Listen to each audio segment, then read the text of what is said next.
Welcome back, everyone. Yesterday we left off Genesis 36. So let me take care of Matthew. Just give him the rest of his water. I'll get this off of you, Matthew.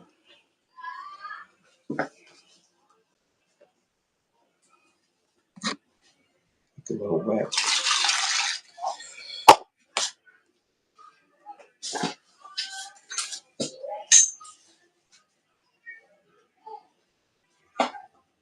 You can.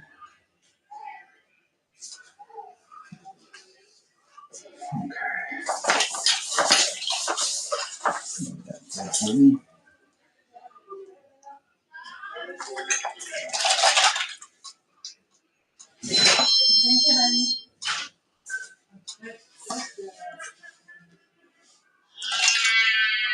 Yeah, we're not even finished with the SSI paperwork, but Vivian's going to continue working on it.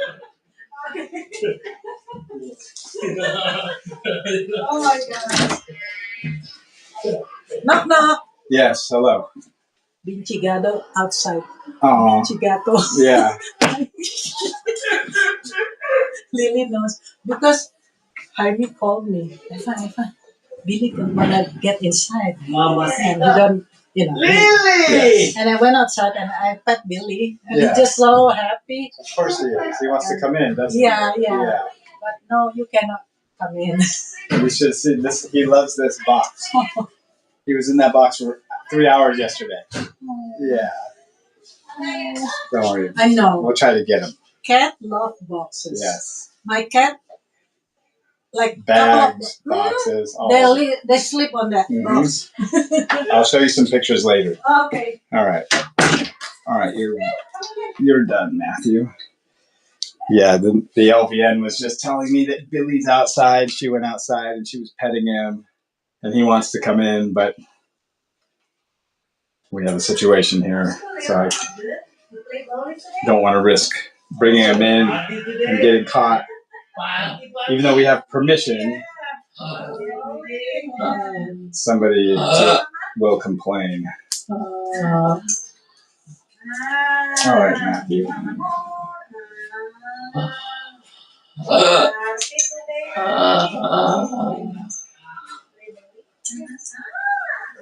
You're full. All right, you guys. Sorry for the delay. Ready, Matthew? All right.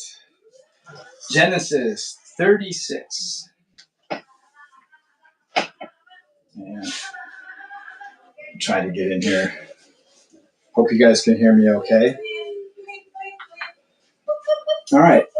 This is the account of the family line of Esau, that is Edom. Esau took his wives from the women of Canaan, Adah, daughter of Elon the Hittite, and Aholibamah, daughter of Anah, the granddaughter of Zibeon the Hivite. Also Basemath, daughter of Ishmael, and sister of Nebaioth. Adah bore Eliphaz to Esau, Basemath bore Reuel, and Aholibamah bore Jaish, Jalen, and Korah. These were the sons. All right. I think we're going to move down all. These were the sons of Esau, who were born to him in Canaan. Esau took his wives and sons and daughters, and all the members of his household, as well as his livestock, and all his other animals, and all the goods he had acquired in Canaan, and moved to a land some distance from his brother Jacob. Their possessions were too great for them to remain together. The land where they were staying could not support them both because of their livestock. So Esau, that is Edom, settled in the hill country of Seir. This is the account of the family line of Esau, the father of the Edomites, in the hill country of Seir. These are the names of Esau's sons: Eliphaz, the son of Esau's wife Adah, and Reuel, the son of Esau's wife Basemath. The sons of Eliphaz: Teman, Omar, Zepho, Gatim, and Kenaz. Esau's son Eliphaz also had a concubine named Timnah, who bore him Amalek. These were the grandsons of Esau's wife Adah. The sons of Reuel, Nahath, Zerah, Shema, and Mizah. These were the grandsons of Esau's wife Basemath. The sons of Esau's wife Aholibamah, daughter of Anah, and granddaughter of Zibeon, whom she bore to Esau, Jeush, Jalam, and Korah. These were the chiefs among Esau's descendants. The sons of Eliphaz, the firstborn of Esau. Chiefs Teman, Omar, Zepho, Kenaz, Korah, Gatam, and Amalek. These were the chiefs descended from Eliphaz in Edom. They were grandsons of Adah. The sons of Esau's son Reuel, chiefs Nahath, Zerah, Shema, and Mizah. These were the chiefs descended from Reuel in Edom. They were the grandsons of Esau's wife Basemath. The sons of Esau's wife Aholibamah, chiefs Jeush, Jalam, and Korah. These were the chiefs descended from Esau's wife Aholibamah, daughter of Anah. These were the sons of Esau, that is Edom, and these were their chiefs. These were the sons of Seir the Horite, who were living in the region: Lotan, Shobal, Zibeon, Anah, Dishon, Ezer, and Dishan. These sons of Seir in Edom were Horite chiefs. The sons of Lotan, Hori, and Homam. Timnah was Lotan's sister. The sons of Shobal, Alvan, Manahath, Ebal, Shepho, and Onam. The sons of Zibeon, Aya, and Anah. This is the Anah who discovered the hot springs in the desert while he was grazing the donkeys of his father Zibeon. The children of Anah, Dishon and Aholibamah, daughter of Anah. The sons of Dishon, Hemdan, Eshban, Ithran, and Kiran. The sons of Ezer, Bilhan, Saavan, and Acham. The sons of Dishan, Uz, and Aran. These were the Horite chiefs: Lotan, Shobal, Zibeon, Anah, Dishon, Ezer, and Dishan. These were the Horite chiefs according to their divisions in the land of Seir. These were the kings who reigned in Edom before any Israelite king reigned. Bela, son of Beor, became king of Edom. His city was named Dinhabah. Sorry, they broke that in two. When Bela died, Jobab, son of Zerah from Basra, succeeded him as king.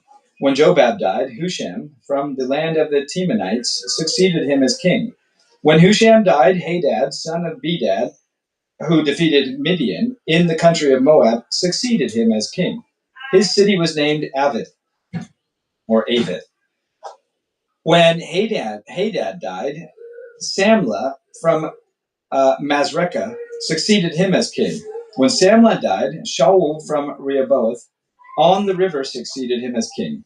When Shaul died, Baalhanan, son of Achbor, succeeded him as king. When Baalhanan, son of Achbor, died, Hadad succeeded him as king. His city was named Pau, and his wife's name was Mehetabel, daughter of Matred, the daughter of Mizahab. These were the chiefs descended from Esau by name according to their clans and regions: Timnah, Alva, Jetheth, Aholibamah, Elah, Pinan, Kenaz, Teman, Mibzar, Magdiel, and Iram. These were the chiefs of Edom according to their settlements in the land they occupied. This is the family line of Esau, the father of the Edomites. Genesis 37. Jacob lived in the land where his father had stayed, the land of Canaan. This is the account of Jacob's family line. Joseph, a young man of 17, was tending the flocks with his brothers, the sons of Bilhah, and the sons of Zilpah, his father's wives. And he thought, and he brought their father a bad report about them. Now Israel loved Joseph more than any of his other sons, because he had been born to him in his old age, and he made an ornate robe for him. When his brothers saw that their father loved him more than any of them, they hated him and could not speak a kind word to him. Joseph had a dream, and when he told it to his brothers, they hated him all the more. He said to them, "Listen to this dream I had. We were binding sheaves of grain out in the field when suddenly my sheaf rose and stood upright, while your sheaves gathered around mine and bowed down to it." His brothers said to him, "Do you intend to reign over us? Will you actually rule over us?" Then they hated him all the more because of his dream and what he had said. Then he had another dream, and he told it to his brothers. "Listen," he said, "I had another dream. Then this time the sun and the moon and 11 stars were bowing down to me." When he told his father as well as his brothers, his father rebuked him and said, "What is this dream you had? Will your mother and I and your brothers actually come and bow down to the ground before you?" His brothers were jealous of him, but his father kept the matter in mind. Now his brothers had gone to graze their father's flocks near Shechem, and Israel said to Joseph, "As you know, your brothers are grazing the flocks near Shechem. Come, I am going to send you to them." "Very well," he replied. So he said to him, "Go and see if all is well with your brothers and with the flocks, and bring word back to me." Then he sent him off from the valley of Hebron. When Joseph arrived at Shechem, a man found him wandering around in the fields and asked him, "What are you looking for?" He replied, "I am looking for my brothers. Can you tell me where they are grazing their flocks?" "They have moved on from here," the man answered. "I heard them say, 'Let's go to Dothan.'" So Joseph went after his brothers and found them near Dothan. But they saw him in the distance, and before he reached them, they plotted to kill him. "Here comes that dreamer," they said to each other. "Come now, let's kill him and throw him into one of these cisterns, and say that a ferocious animal devoured him. Then we'll see what comes of his dreams." When Reuben heard this, he tried to rescue him from their hands. "Let's not take his life," he said. "Don't shed any blood. Throw him into this cistern here in the wilderness, but don't lay a hand on him." Reuben said to this, uh, Reuben said this to rescue him from them and take him back to his father. So when Joseph came to his brothers, they stripped him of his robe, the ornate robe he was wearing, and they took him and threw him into the cistern. The cistern was empty, there was no water in it. As they sat down to eat their meal, they looked up and saw a caravan of Ishmaelites coming from Gilead. Their camels were loaded with spices, balm, and myrrh, and they were on their way to take them down to Egypt. Judah said to his brothers, what will we gain if we kill our brother and cover up his blood? Come, let us sell him to the Ishmaelites and not lay our hands on him. After all, he is our brother, our own flesh and blood." His brothers agreed. So when the Midianite merchants came by, his brothers pulled Joseph up out of the cistern and sold him for 20 shekels of silver to the Ishmaelites, who took him to Egypt. When Reuben returned to the cistern and saw that Joseph was not there, he tore his clothes. He went back to his brothers and said, "The boy isn't there. Where can I turn now?" Then they got Joseph's robe, slaughtered a goat, and dipped the robe in the blood. They took the ornate robe back to their father and said, We found this. Examine to see whether it's your son's robe." He recognized it and said, "It is my son's robe. Some ferocious animal has devoured him. Joseph has surely been torn to pieces." Then Jacob tore his clothes, put on his sackcloth, and mourned for his son many days. All his sons and daughters came to comfort him, but he refused to be comforted. "No," he said, "I will continue to mourn until I join my son in the grave." So his father wept for him. Meanwhile, the Midianites sold Joseph in Egypt to Potiphar, one of the Pharaoh's officials, the captain of the guard. Genesis 38. At that time, Judah left his brothers and went down to stay with a man of Adullam named Hira. There, Judah met the daughter of a Canaanite man named Shua. He married her and made love to her. She became pregnant and gave birth to a son, who was named She conceived again and gave birth to a son and named him Onan. She gave birth to still another son and named him Shelah. It was at Kezib that she gave birth to him. Judah got a wife for his firstborn, and her name was Tamar. But Judah's firstborn, was wicked in the Lord's sight, so the Lord put him to death. Then Judah said to Onan, "Sleep with your brother's wife, and fulfill your duty to her as her brother-in-law, to raise up offspring for your brother." But Onan knew that the child would not be his, so whenever he slept with his brother's wife, he spilled his semen on the ground to keep from providing offspring for his brother. What he did was wicked in the Lord's sight, so the Lord put him to death also. Judah then said to his daughter-in-law Tamar, "Live as a widow in your father's household until my son Shelah grows up." For he thought, he may die too, just like his brothers. So Tamar went to live in her father's household. After a long time, Judah's wife, the daughter of Shua, died.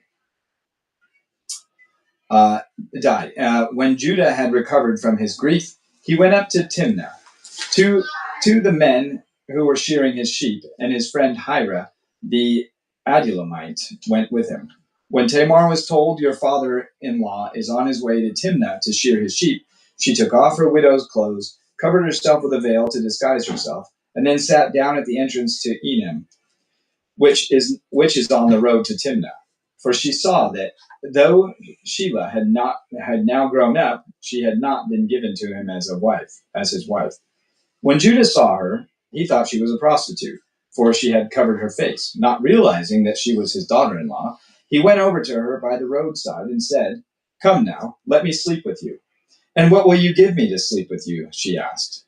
"I'll send you a young goat from my flock," he said. "Will you give me something as a pledge until you send it?" she asked. He said, "What pledge should I give you?" "Your seal and its cord, and the staff in your hand," she answered. So he gave them to her and slept with her, and she became pregnant by him. After she left, she took off her veil and put on her widow's clothes again. Meanwhile, Judah sent the young goat by his friend, the Adullamite, in order to get his pledge back from the woman, but he did not find her. He asked the men who lived there, "Where is the shrine? Where is the shrine prostitute who lived there?" Excuse me, I got fumbled here. "Where is the shrine prostitute who was beside the road at Enim?" There hasn't been a shrine prostitute there," they said. So he went back to Judah and said, "I didn't find her. Besides, the men who lived there said there hasn't been any shrine prostitute here." Then Judah said, "Let her keep what she has, or we will become a laughing stock. After all, I did send her this young goat, but you didn't find her." About 3 months later, Judah was told, "Your daughter-in-law, Tamar, is guilty of prostitution, and as a result, she is now pregnant." Judah said, "Bring her out and have her burned to death." As she was being brought out, she sent a message to her father-in-law. "I am pregnant by the man who owns these," she said. And she added, "See if you recognize whose seal and cord and staff these are." Judah recognized them and said, "She is more righteous than I, since I wouldn't give her to my son Shelah," and he did not sleep with her again. When the time came for her to give birth, there were twin boys in her womb. As she was giving birth, one of them put out his hand. So the midwife took a scarlet thread and tied it into his wrist and said, "This one came out first." But when he drew back his hand, his brother came out, and she said, "So this is how you have broken out." And he was named Perez. Then his brother, who had the scarlet thread on his wrist, came out, and he was named Zerah. Genesis 39. Now Joseph had been taken down to Egypt. Potiphar, an Egyptian who was one of Pharaoh's officials, the captain of the guard, bought him from the Ishmaelites who had taken him there.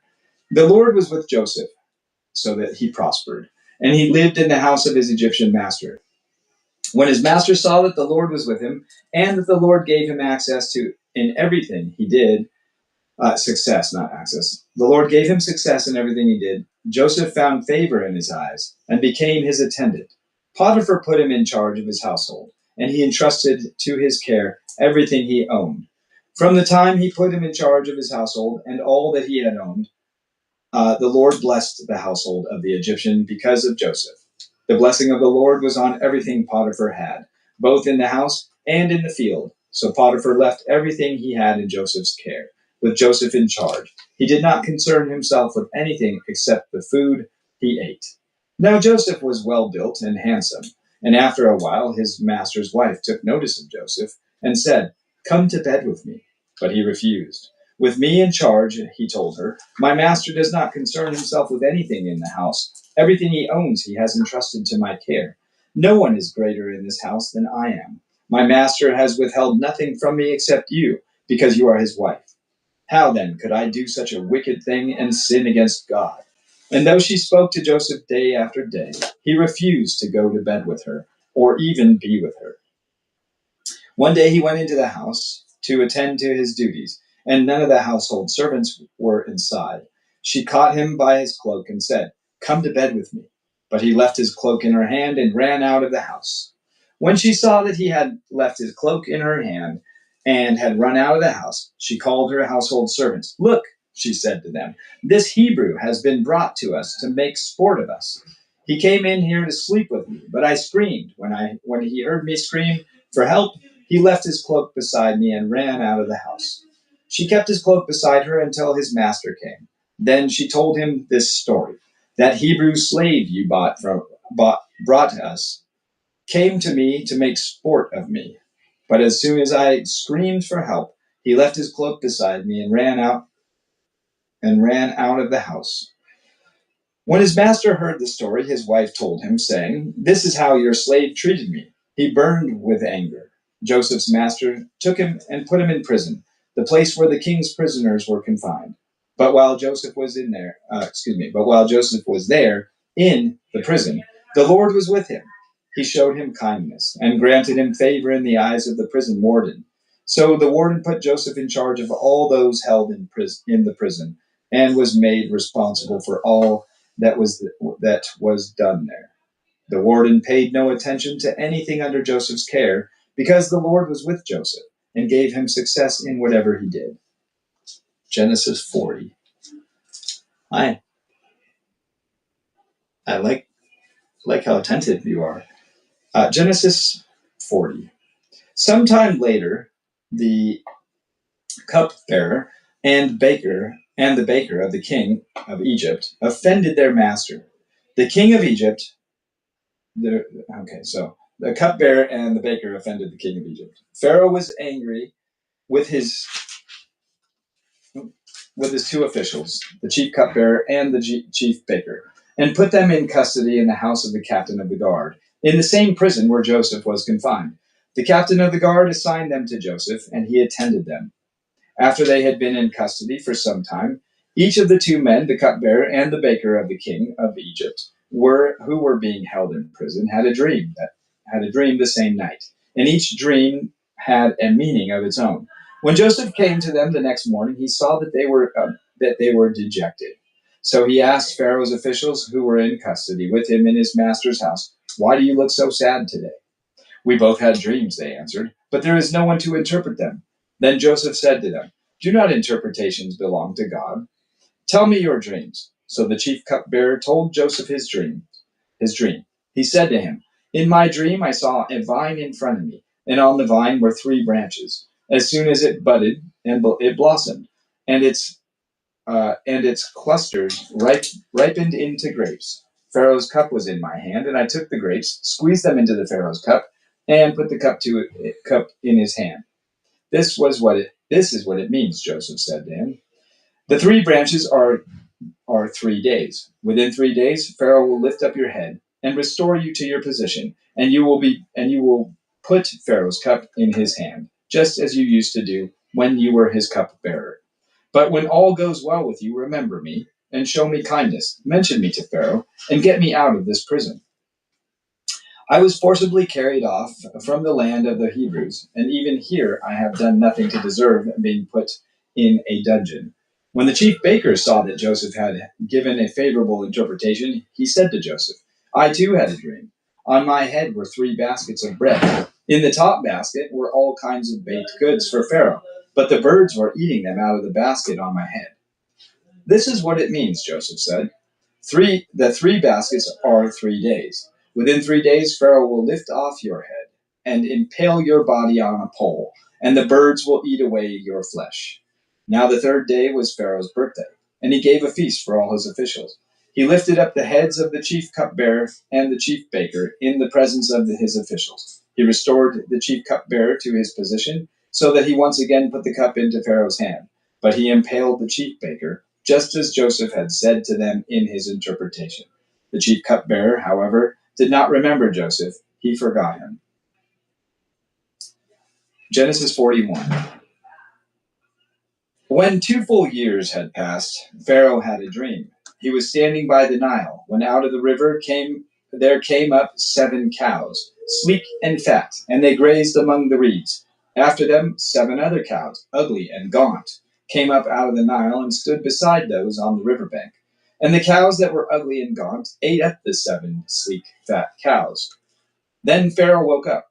He fell asleep again and had a second dream. 7 heads of grain, healthy and good, were growing on a single stalk. After them 7 other heads of grain sprouted, thin and scorched by the east wind. The thin heads of grain swallowed up the 7 healthy full heads. Then Pharaoh woke up. It had been a dream.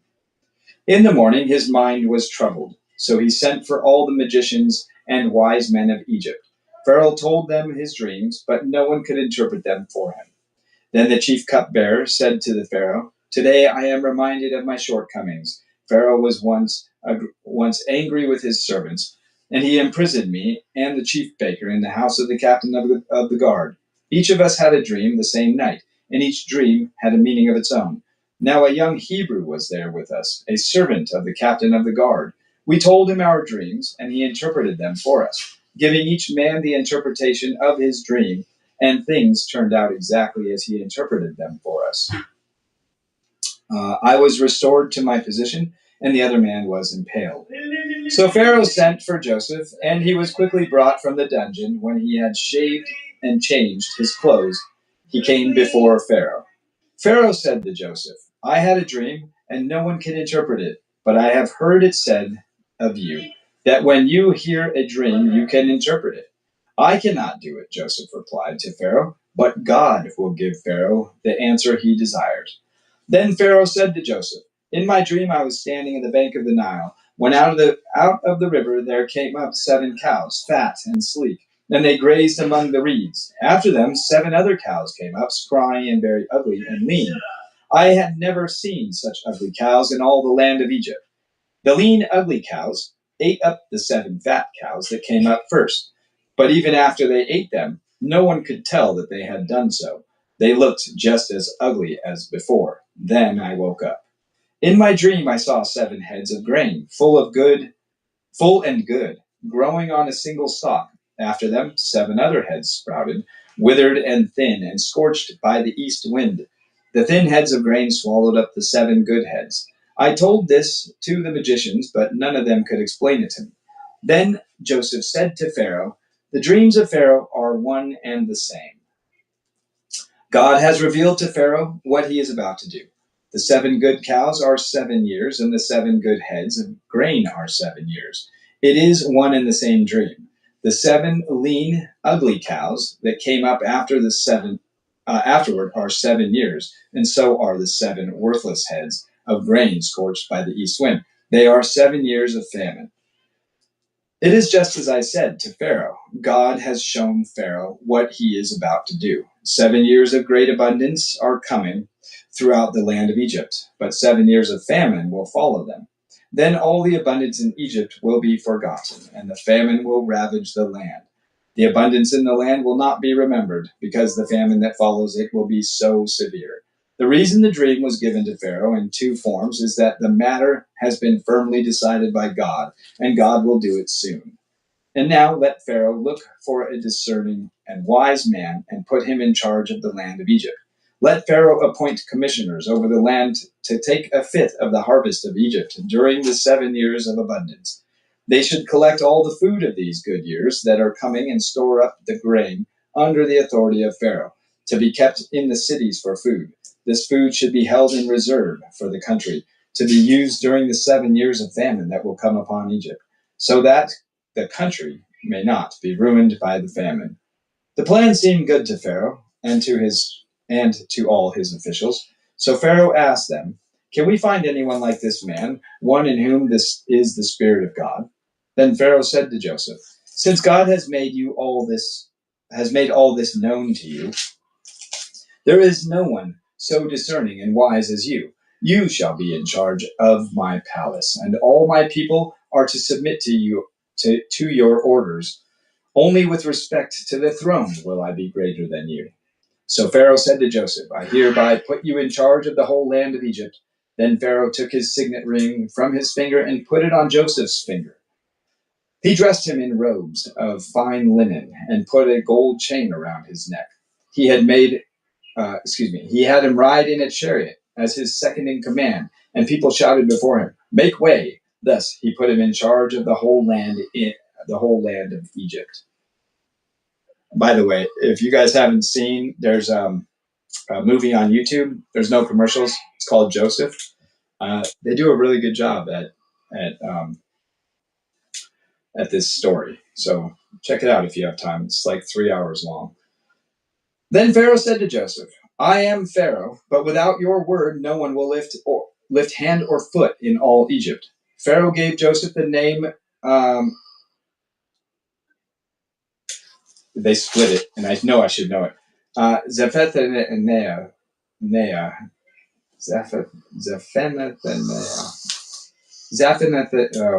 We'll try it. We'll revisit that. I'm sure it's going to come up again.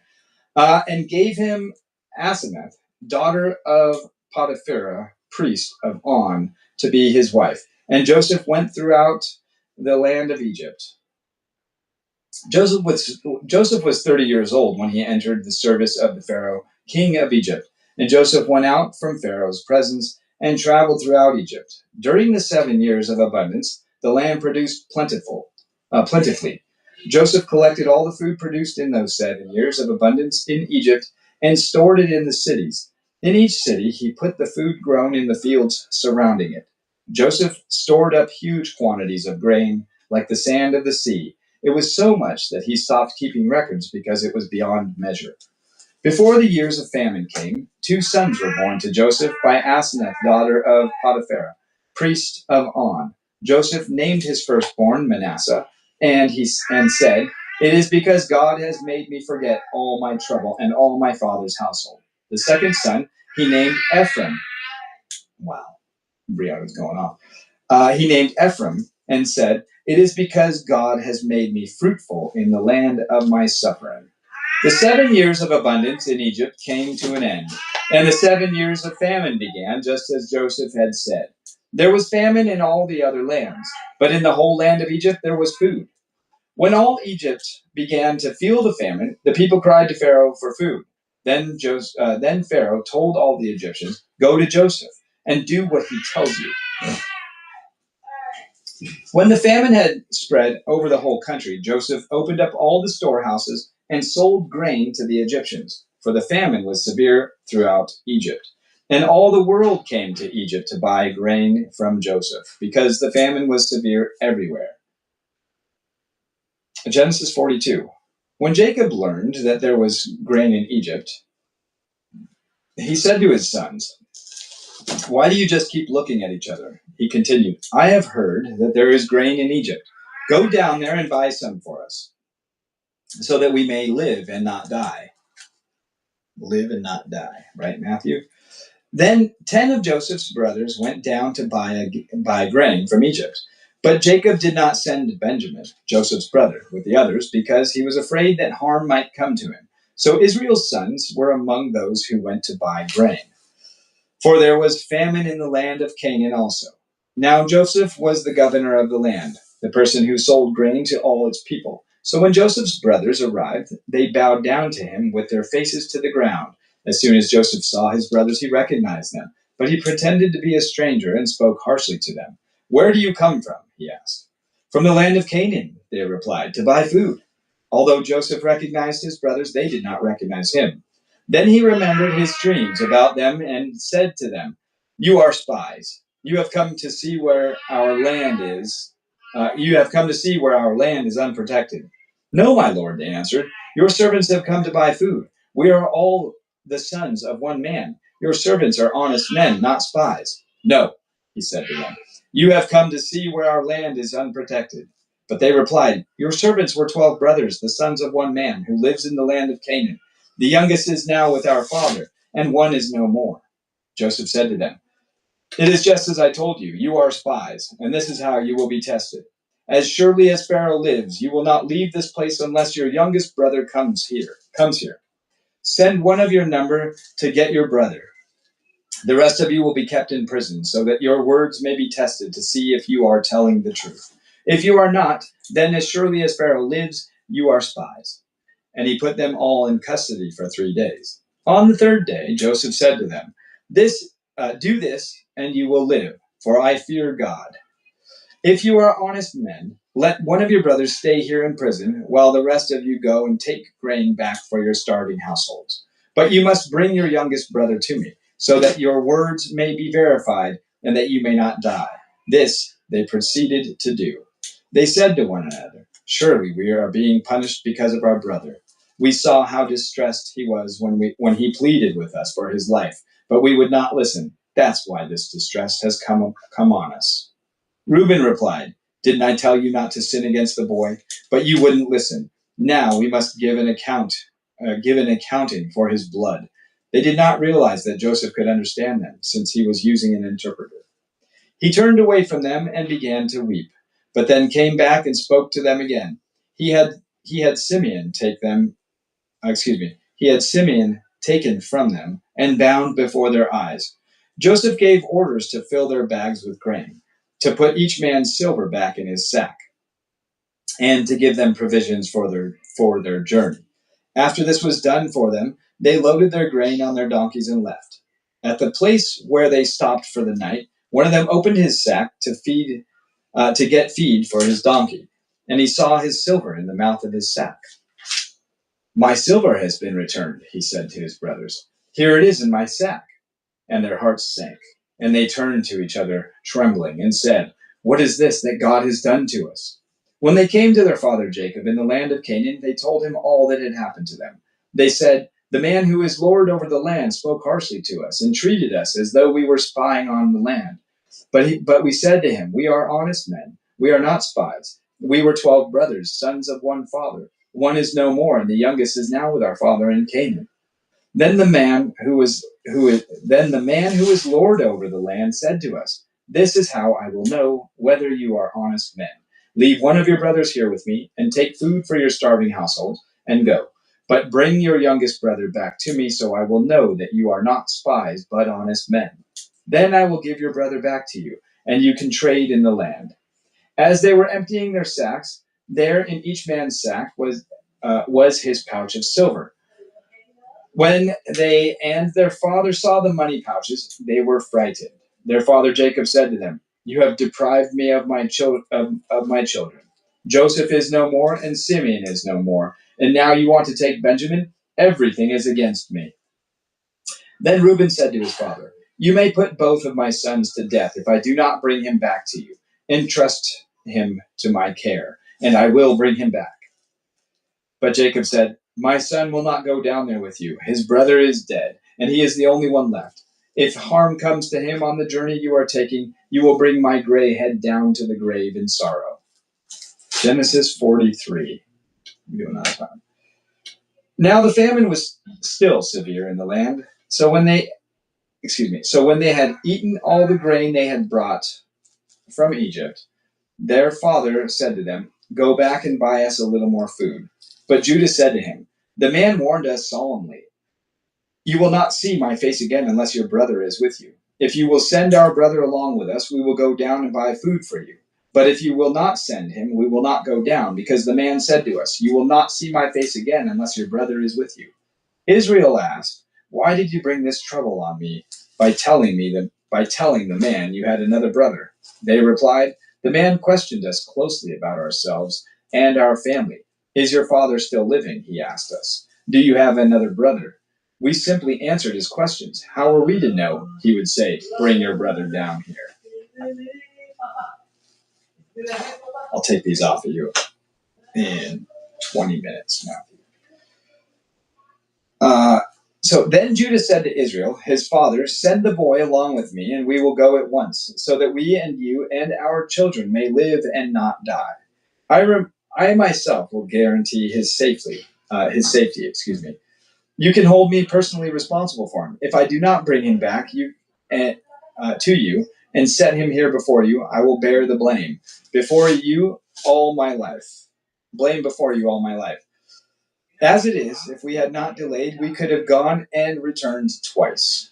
Then their father Israel said to them, If it must be, then do this. Put some of the best products of the land in your bags and take them down to the man as a gift. A little balm and a little honey, some spices and myrrh, some pistachio nuts and almonds. Take double the amount of silver with you, for you must return the silver that was put back into the mouths of your sacks. Perhaps it was a mistake. Take your brother also and go to the man at once.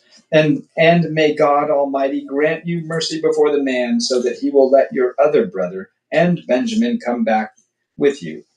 As for me, if I am bereaved, I am bereaved. So the men took the gifts and double the amount of silver, and Benjamin also. They hurried down to Egypt and presented themselves to Joseph. When Joseph saw Benjamin with them, he said to the steward of the house, Take these men to my house, slaughter an animal, and prepare a meal. They are to eat with me at noon.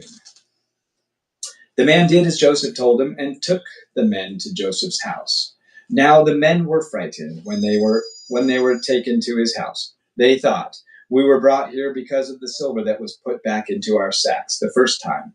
He wants to attack us and overpower us and seize us as slaves and take our donkeys. So they went up to Joseph's steward and spoke to him at the entrance of the house. We beg your pardon, our lord, they said. We came down here the first time to buy food, but at the place where we stopped for the night, we opened our sacks and each of us found his silver the exact weight in the mouth of his sack. So we have brought it back with us. We have also brought additional silver with us to buy food. We don't know who put our silver in our sacks. It's all right, he said. Don't be afraid. Your God, the God of your father, has given you treasure in your sacks. I received your silver. Then he brought Simeon out to them. The steward took the men into Joseph's house, gave them water to wash their feet, and provided fodder for their donkeys. They prepared their gifts for Joseph's arrival at noon, because they had heard that they were there to eat. That they were to eat there, excuse me. When Joseph came home, they presented to him the gifts they had brought into the house, and they bowed down before him to the ground. He asked them how they were, and then he said, How is your aged father you told me about? Is he still living? They replied, Your servant, our father, is still alive and well. And they bowed down, prostrating themselves before him. I'm gonna bug you. Yes, come on in. Okay, so I finished it. Okay. You finished it. So this is the copy. We'll keep that copy. Ouch. Okay. This is what we're gonna need to do next.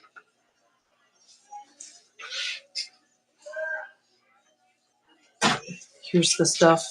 We can mail all the information if we want to, or you could submit it What, in person? in person, I think. Yeah, I'd probably prefer to do that. You need to sign this so they can send this to me for medical records. That's Okay. for medical release. So they'll send that not only to me but to the hospital as well to get records or whatever. Okay, so I got to fill out the bottom portion here. Yeah. Okay, and then this goes with it. All this goes with this.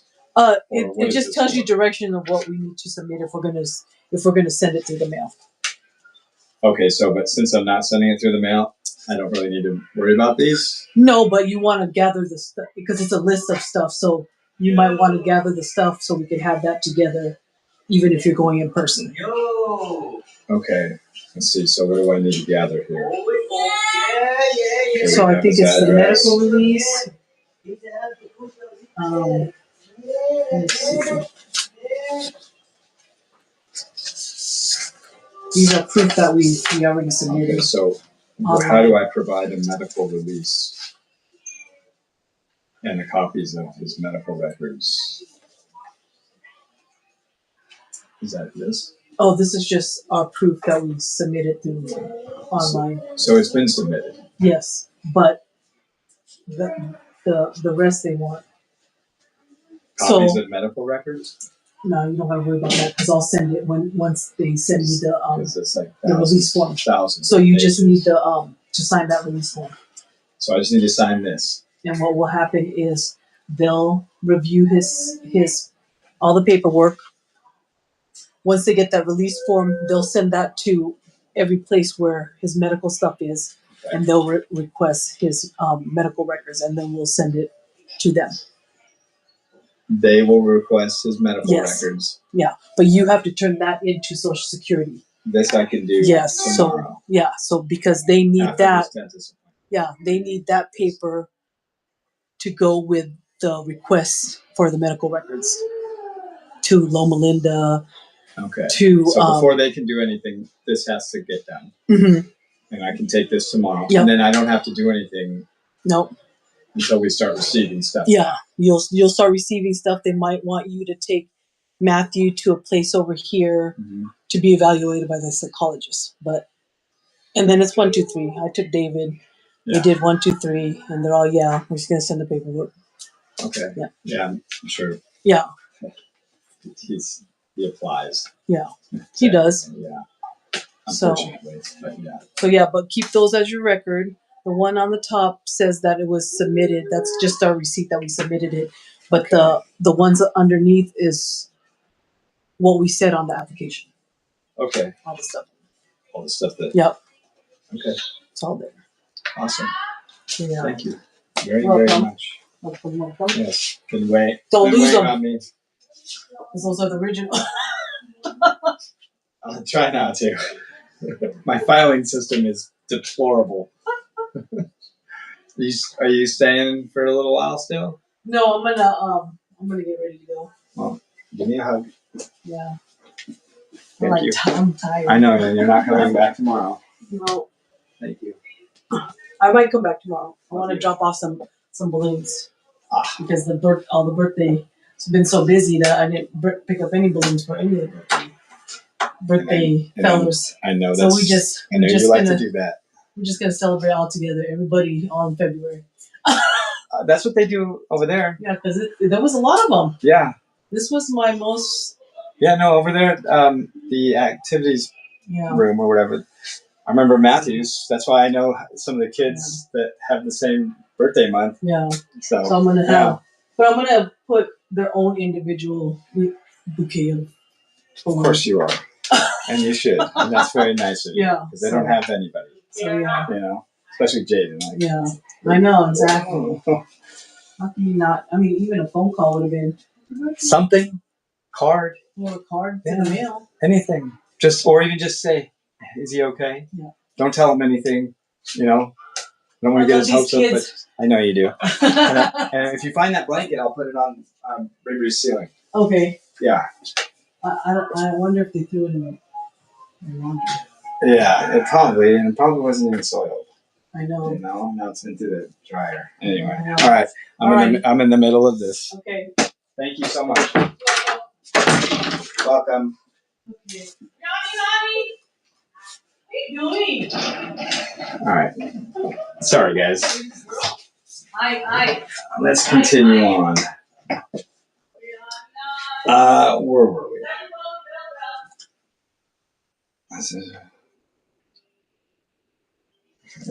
I apologize, you guys. Let me just.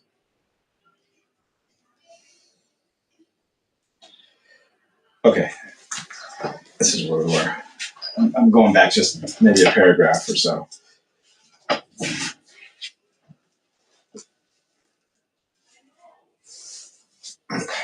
So, Genesis 43, verse 28. So they replied, "Your servant our father is still alive and well." And they bowed down, prostrating themselves before him. As he looked about and saw his brother Benjamin, his own mother's son, he asked, "Is this your youngest brother, the one you told me about?" And he said, "God be gracious to you, my son." Deeply moved at the sight of his brother, Joseph hurried out and looked for a place to weep. He went into his private room and wept there. After he had washed his face, he came out and, controlling himself, said, "Serve the food." They served him by himself, the brothers by themselves, and the Egyptians who ate with him by themselves, because Egyptians could not eat with Hebrews, for that is detestable to Egyptians. The men had been seated before him in the order of their ages, from the firstborn to the youngest, and they looked at each other in astonishment. When portions were served to them from Joseph's table, Benjamin's portion was 5 times as much as anyone else's. So they feasted and drank freely with him. Genesis 44. Now Joseph gave the introductions to the steward of his house. Fill the men's sacks with as much food as they can carry, and put each man's silver in the mouth of his sack. Then put my cup, the silver one, in the mouth of the youngest one's sack, along with the silver for his grain. And he did as Joseph said. As morning dawned, the men were sent on their way with their donkeys. They had not gone far from the city when Joseph said to his steward, "Go, catch up with them. Say to them, why have you repaid good with evil? Isn't this the cup my master drinks from and also uses for divination? This is a wicked thing you have done."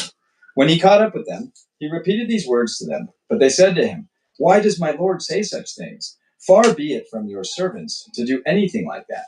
We even brought back to you from the land of Canaan the silver we found inside the mouths of our sacks. So why would we steal silver or gold from your master's house? If any of your servants is found to have it, he will die, and the rest of us will become my lord's slaves." "Very well, then," he said. "Let it be as you say. Whoever is found to have it will become my slave. The rest of you will be free from blame." Each of them quickly lowered his sack to the ground and opened it. Then the steward proceeded to search, beginning with the oldest and ending with the youngest. And the cup was found in Benjamin's sack. At this, they tore their clothes. Then they all loaded their donkeys and returned to the city. Joseph was still in the house when Judah and his brothers came in, and they threw themselves to the ground before him. Joseph said to them, "What is this you have done? Don't don't you know that a man like me can find things out by divination?" "What can we say to my lord?" Judah replied. "What can we say? How can we prove our innocence? God has uncovered your servant's guilt. We are now my lord's slaves, we ourselves and the one who was found to have the cup." But Joseph said, "Far be it from me to do such a thing. Only the man who was found to have the cup will become my slave. The rest of you, go back to your father in peace." Then Judah went up to him and said, "Pardon your servant, my lord. Let me speak a word to my lord. Do not be angry with your servant, though you are equal to Pharaoh himself." My lord asked his servants, "Do you have a father or a brother?" And he answered, "We have an aged father, and there is a younger son born to him in his old age. His brother is dead, and he is the only one of his mother's sons left, and his father loves him. Then you said to your servants, 'Bring him down to me, so I can see him for myself.' And we said to my lord, 'The boy cannot leave his father. If he leaves him, his father will die.' But you told your servants, 'Unless your younger brother comes down with you, you will not see my face again.' When we went back to your servant, my father, we told him that what my lord had said. Then our father said, 'Go back and buy a little more food.' But we said, 'We cannot go down. Only if our youngest brother is with us will we go. We cannot see the man's face unless our younger brother is with us.' Your servant, my father, said to us, 'You know that my wife bore me 2 sons. One of them went away from me, and I said, He has surely been torn to pieces, and I have not seen him since. If you take this one from me too, and harm comes to him, you will bring my gray head down to the grave in misery. So now, if the boy is not with us so now, if the boy is not with us, when I go back to your servant my father, if my father, whose life is closely bound up with the boy's life, sees that the boy isn't there, he will die. Your servants will bring the gray head of our father down to the grave in sorrow. Your servant guaranteed the boy's safety to my father. I said, if I do not bring him back to you, I will bear the blame before you, my father, all my life. Now then, please let your servant return here as my lord's slave in place of the boy, and let the boy return with his brothers. How can I go back to my father if the boy is not with me? No, do not let me see the misery that would come to my father." Genesis 45. Let me see. Yeah. Genesis 45. Then Joseph could no longer control himself before all his attendants, and he cried out, "Have everyone leave my presence." So there was no one with Joseph when he made himself known to his brothers. And he wept so loudly that the Egyptians heard him, and Pharaoh's household heard about it. Joseph said to his brothers, "I am Joseph. Is my father still living?" But his brothers were not able to answer him because they were terrified at his presence. Then Joseph said to his brothers, "Come close to me." When they had done so, he said, "I am your brother Joseph, the one you sold into Egypt. And now do not be distressed and do not be angry with yourselves for selling me, because it was to save lives that God sent me ahead of you. For 2 years now there has been famine in the land, and for the next 5 years there will be no plowing and reaping. But God sent me ahead of you to preserve for you a remnant on the earth, and to save your lives by a great deliverance. So then it was not you who sent me here, but God. He made me father to Pharaoh.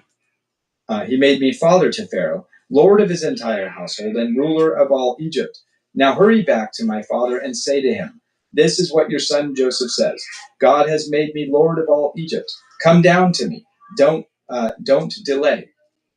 You shall live in the region of Goshen and be near me, you, your children and your grandchildren, your flocks and your herds, and all you have. I will provide for you there, because 5 stars of famine are still to come. 5 stars, excuse me, 5 years. I don't know why I saw star. Because 5 years of famine are still to come. Otherwise, you and your household and all who belong to you will become destitute. You can see for yourselves, and so can my brother Benjamin, that it is really I who am speaking to you. Tell my father about all the honor accorded me in Egypt, and about everything you have seen, and bring my father down here quickly." Then he threw his arms around his brother Benjamin and wept. And Benjamin embraced him, weeping, and he kissed all his brothers and wept over them. Afterward, his brothers talked with him. When the news reached Pharaoh's palace that Joseph's brothers had come, Pharaoh and all his officials were pleased. Pharaoh said to Joseph, "Tell your brothers, do this: load your animals and return to the land of Canaan, and bring your father and your families back to me. I will give you the best of the land of Egypt, and you can enjoy the fat of the land." If you are also directed to tell them, "Do this: take some carts from Egypt for your children and your wives, and get your father to come. Never mind about your belongings, because the best of all Egypt will be yours." So the sons of Israel did this. Joseph gave them carts, as Pharaoh had commanded, and he also gave them provisions for their journey. To each of them he gave new clothing, but to Benjamin he gave 300 shekels of silver and 5 sets of clothes. And this is what he sent to his father: 10 donkeys loaded with the best things of Egypt, and 10 female donkeys loaded with grain and bread and other provisions for his journey. Then he sent his brothers away, and as they were leaving, he said to them, "Don't quarrel on the way." So they went up out of Egypt and came to their father Jacob in the land of Canaan. They told him, "Joseph is still alive. In fact, he is the ruler of all Egypt." Jacob was stunned. He did not believe them. But when they told him everything Joseph had said to them, and when he saw the carts Joseph had sent to carry him back, the spirit of their father Jacob revived, and Israel said, "I'm convinced my son Joseph is still alive. I will go and see him before I die." Let me see. We'll read one more chapter. I know we got a little interrupted there, but I don't want to go on too late for you guys. So, last chapter for today, Genesis chapter 46. So Israel set out with all that was his. And when he reached Beersheba, he offered sacrifices to the God of his father Isaac. And God spoke to Israel in a vision at night and said, "Jacob, Jacob." "Here I am," he replied. "I am God, the God of your father," he said. "Do not be afraid to go down to Egypt, for I will make you into a great nation there. I will go down to Egypt with you, and I will surely bring you back again, and Joseph's own hand will close your eyes."